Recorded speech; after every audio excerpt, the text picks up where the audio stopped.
প্রতিদিনের খাবারের শেষ পাতে অল্প পরিমাণ টক রাখুন। শ্রী শ্রী ঠাকুর অনুকূলচন্দ্র খাবারের শেষ পাতে অল্প পরিমাণ টক খাওয়ার কথা বলেছেন, এতে হজম ভালো হয়।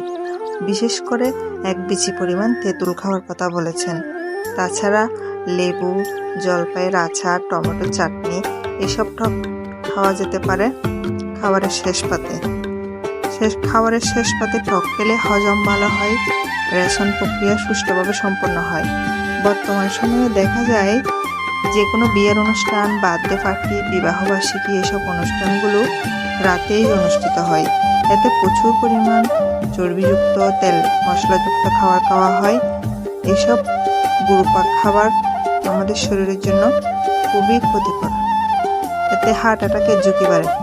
তবে এসব খাওয়ার পর যদি আপনি এক টুকরো লেবু খোসা সহ চিবিয়ে খান, এতে আপনার হজম ভালো হয়, হার্ট অ্যাটাকের ঝুঁকি কম।